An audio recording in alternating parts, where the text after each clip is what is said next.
Hi friends, ఈ వీడియోలో మనం కిచెన్ వెయిట్ స్కేల్ ఉంటుంది చూసారా. మనం వెయిట్ చెక్ చేసే మిషన్ 10 కేజీలది అది విరిగిపోయిందండి. అంటే మన పైన ఉన్న టాప్ విరిగిపోయింది చూడండి. ఇక్కడ ప్రెస్ చేసి అక్కడ లేస్తుంది, బ్యాక్ సైడ్ ప్రెస్ చేసి ముందు పక్క లేస్తుంది. ఇది లూజ్గా ఉందనుకుంటా, లేదండి మన పైన టాప్ విరిగిపోయింది. దీన్ని ఎలా రిపేర్ చేయాలి, ఎలా సెట్ చేయాలి ఈజీగా చూపిస్తాను ఈ వీడియోలో. ఆ విధంగా మీరు ఈజీగా రిపేర్ చేసుకోవచ్చు. ఈ విధంగా ప్రాబ్లం ఉంటే మీరు చూడండి, ఇక్కడ ఊగుతుంది కదా. ఇప్పుడు చూడండి, కొంచెం పైకి లేపగానే మనకు ఈజీగా వచ్చేస్తుంది మన పైన టాపు. ఈ విధంగా ఎందుకంటే ఇరిగిపోతే మనకు కొంచెం వెయిట్ ఎక్కువ వేసి ఇరిగిపోతుందండి. నేను 10 కేజీస్ కరెక్ట్గా వేసాను, అందువల్ల 10 కేజీస్ సరిపోలేదానికి విరిగిపోయింది పైన పాటు.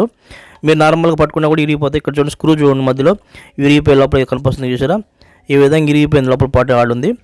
ఇప్పుడు మనం ఎలా రిపేర్ చేయాలి చూపిస్తాను. ఇక్కడ లోపల స్క్రూ ఉంది, చిన్న స్క్రూ చూడండి. ఈ స్క్రూ మనం బయటికి తీసి ఫిట్టింగ్ చేయాలి. మనం వేరే స్క్రూ ఫిటప్ చేద్దాం. ఎలా ఫిటప్ చేయాలి కరెక్ట్గా సెట్ చేద్దాం.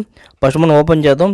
ఇది ఓపెన్ చేసిన కొంచెం ప్రెస్ చేస్తాను. టెస్టర్ స్క్రూ ఏదైనా తీసుకోండి, లోపల హోల్లో కొంచెం పెట్టి దాన్ని ప్రెస్ చేయండి. అది మామూలుగా డయ్యం లేదండి, ఆడ ప్రెస్సింగ్ చూసారా వచ్చేసింది. అది విరిగిపోయిన పార్ట్ మనం వెయిట్ స్కేల్ది పైన టాప్ది.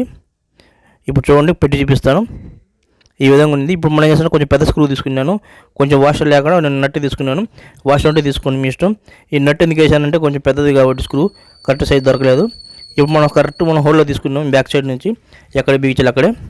ఓకేనా, అటు తీసుకున్న తర్వాత మనం చూడండి ఎలా బిగించాలో చూపిస్తాను. ఇప్పుడు కార్డ్బోర్డ్ తీసుకోండి, కొంచెం పేపరు, ఎందుకంటే కొంచెం ఇది ఫోల్డ్ అవుతుంది కదా, అటు ఇటు ఊగుతుంది కదా, అందువల్ల కొంచెం కాగితం పెడదాం మధ్యలో. ఈ విధంగా సెట్ చేయండి, అటుపక్క ఇటుపక్క మధ్యలో హోల్స్లో సెట్ చేసి మీకు కొంచెం ఊగదండి కరెక్ట్గా.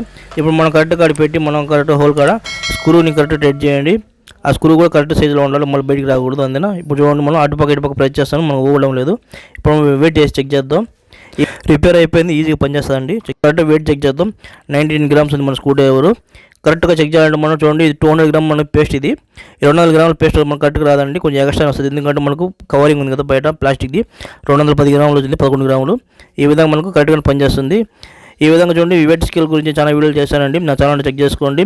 ఇది పర్చేజ్ చేయాలని కూడా చాలా మంచిది అండి. 3 years వాడుతాను, బాగానే ఉంది. లింక్స్ డిస్క్రిప్షన్లో ఇచ్చేసి చెక్ చేసుకోండి. ఓకే ఫ్రెండ్స్, నా వీడియో నచ్చితే నా ఛానల్ సబ్స్క్రైబ్ చేయండి, షేర్ చేయండి, లైక్ చేయండి, కామెంట్ చేయండి. బై ఫ్రెండ్, మీకు రెడ్డి జిల్లాని.